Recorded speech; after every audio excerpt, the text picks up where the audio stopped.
wil ik het met jullie hebben over de Ergo Baby Embrace. De Embrace is een draagzak van Ergo met een gesp aan de heupband en 2 schouderbanden die ook gespen hebben, maar niet gevuld zijn. Dus die zien eruit meer als een rekbare draagdoek. Is een Ecotex 100 gecertificeerde stof. En zoals je ziet zit er ook echt rek in.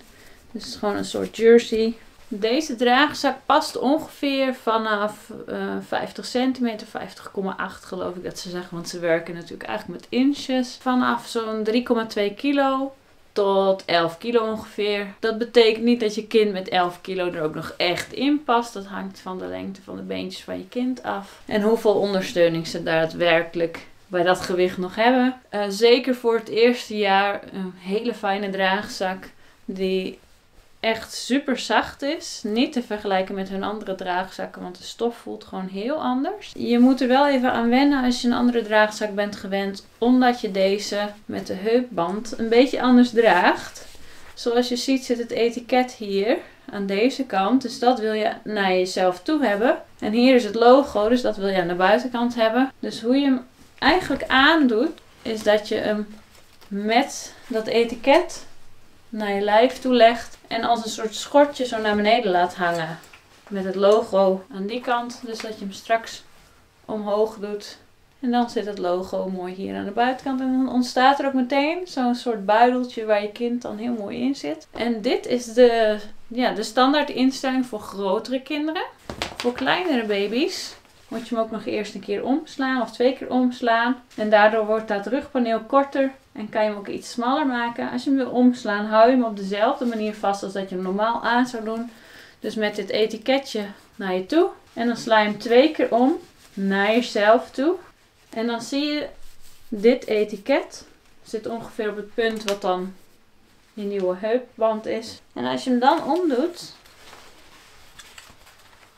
niet vergeten om door het veiligheidselastiekje te gaan. Dat is echt belangrijk. Voor het geval dat je de gesp niet goed gesloten hebt of dat die kapot gaat. Ja, biedt dat eigenlijk de zekerheid dat je heupband niet meteen open gaat. Ook altijd de rest van het materiaal er helemaal doorheen doen. En daarna strak trekken. Je wil de heupband zo strak hebben dat die vlak op je lichaam ligt. Dat er niet nog een vuist zo tussen past. Maar ook niet zo strak dat het onaangenaam is voor jezelf. En nou zie je dat het etiket hier zit. Ik kan hem nog een beetje eruit trekken. Ik kan hem smaller maken. Of iets breder, afhankelijk van de maat van mijn kind. En hierdoor is het rugpaneel dus echt veel korter geworden. Waardoor het voor een kleinere baby past. Als ik voor mijn buik draag, sluit ik het liefst van tevoren al 1 van de schouderbanden. En breng die over mijn schouder heen. Dan heb ik meteen een soort zekerheid zometeen als de baby erin zit. Ik doe hem strak genoeg dat ik straks niet heel veel moet strak trekken. Maar los genoeg dat ik makkelijk de ruimte heb om mijn kindje er langs te bewegen. Dan leg ik mijn baby op de lege schouder. En begeleid de beentjes. En zorg ook echt dat hij hier onder die schouderband doorgaat. En laat hem in de stof zakken. En dan probeer ik echt de stof goed op te trekken. Zodat de billen netjes in de stof zitten. En nu kan ik meteen die schouderband ook strak trekken. Ik hou nog steeds met 1 hand het gewicht van mijn kind vast. Want de drager is nog niet strak en vast. En ik breng gewoon de losse stof om ons heen. Richting die gesp. En trek hem dan strak. De handjes doe ik het liefst dicht bij het gezicht. Zeker bij een newborn is dat toch echt het eerste signaal. Meestal wanneer ze honger hebben. Dat ze naar die handjes op zoek gaan. Dus het is wel fijn dat ze die dan ook bij zich hebben. En daarna zoek ik hier de andere schouderband. Ik kijk of voel dat hij niet gedraaid is. En trek hem strak. En breng hem mee naar voren. Om ook die vast te maken. En strak te trekken. Nou kan ik nog een keer de positie van de knieën corrigeren. Het liefst zorg ik er echt voor dat die heupjes zo'n beetje gedraaid worden. Dat de knieën wat hoger komen dan de billen. En dat de stof ongeveer tot aan de knieën komt. Het liefst een vingerruimte tussen de knieholtes en de stof. Ik kan het doek ook echt uitspreiden hier over mijn schouders en over mijn rug. En deze drager past echt vanaf maat extra small van de drager dan, hè, van de dragende persoon tot extra large. Dus ook voor plus size moeders en vaders, opa's, oma's, dragende personen is dit een hele fijne drager. Omdat hij zich mooi aan je lichaam ook aanpast. En als je kindje er nu uit wil halen, maak ik hem eerst wat losser. Oh nee, ik wou eerst nog laten zien. Kijk, je kan deze dingen ook echt netjes oprollen. Daarom zitten al die elastiekjes er altijd aan het uiteinde. Dus als je dan klaar bent en je denkt ik wil dat het er netjes uitziet, kan je dat nog oprollen. En dan het elastiekje eromheen vouwen, zodat het op zijn plek blijft. Ook bij de andere kant kan ik hetzelfde doen. En ondertussen vertel ik je nog even dat je met deze draagzak ook met het gezicht naar voren kan dragen. Ik weet dat heel veel ouders denken dat ze dat echt nodig hebben. Maar zelfs het merk zelf zegt van nou, liever niet te lang. En zeker niet in een overprikkelende omgeving. Dus als je naar een pretpark gaat of zo, ja, je moet je kind gewoon goed kennen om te weten of ze dat nou echt leuk vinden of niet. Zeker nooit doen wanneer je kind slaapt.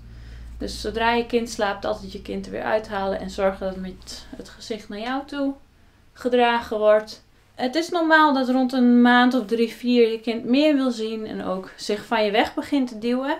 En dat is niet omdat ze per se met het gezicht naar voren gedragen wil worden, maar meer omdat ze meer controle over de armen krijgen en je eigenlijk als een soort sportschool gebruiken. Dus ze beginnen gewoon zichzelf te ontdekken. En ja, ze kunnen dan ook verder kijken. Dus ze kijken ook graag naar andere dingen. Maar op dat moment kan je op je heup gaan dragen. En je kan met deze drager niet op je rug dragen. Dus dan moet je naar een van de andere draagzakken gaan van Ergo Baby als je bij hetzelfde merk wil blijven.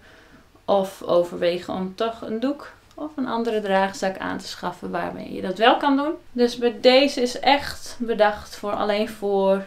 En voor de eerste maanden, het half jaar, totdat je verder gaat naar rugdragen uiteindelijk. Voeden, borstvoeding geven of flesvoeding geven kan zeker ook in deze draagzak. Eigenlijk het simpelste bij zo'n draagzak is gewoon dat je hem iets losser maakt. Het kind opnieuw positioneert. En dat is meestal dus lager als je borstvoeding wil geven. Voor flesvoeding hoeft het meestal niet veel lager. Je wil wel wat ruimte hebben. Het belangrijkste bij voeden in een drager is dat je daarna je kind weer rechtop en weer hoog positioneert en opnieuw alles strak trekt. En dus nooit als je kind dan in slaap valt, je kind daar op de halve hoogte laten hangen, want juist dat is gevaarlijk. Je wil echt zorgen dat je kind daarna de goede ondersteuning heeft. En ook tijdens het voeden moet je natuurlijk opletten dat de ademwegen vrij zijn. En dat je kind zelf kan bepalen wanneer het loslaat. Dus je wil niet dat de drager heel strak om je kind heen zit op het moment dat je aan het voeden bent. Ze moeten echt hun hoofd naar achteren kunnen doen op het moment dat ze klaar zijn met drinken. En dan is dat het teken voor jou om je kind opnieuw hoger en recht in de draagzak te zetten. Om je kind eruit te halen maak ik hem iets losser. Open ik de gesp en dan hou ik meteen mijn kind vast. En ik kan ook de andere openmaken als ik dat wil of laten zakken over mijn schouder. En dan een baby eruit halen. Het instellen voor de grotere maat is eigenlijk vergelijkbaar. Maar dan hoef je de drager dus niet om te slaan. Op het etiket hier staat ook meteen de maat van je kindje en welke instelling dan aangeraden wordt. Natuurlijk is het ook een beetje persoonlijk, want het ene kind heeft nou eenmaal langere benen dan het ander. Dus de centimeters zeggen ook niet altijd alles, maar je kan het gewoon proberen. En je merkt vanzelf wanneer de ondersteuning niet meer ver genoeg is. En dan ga je gewoon naar de grotere instelling.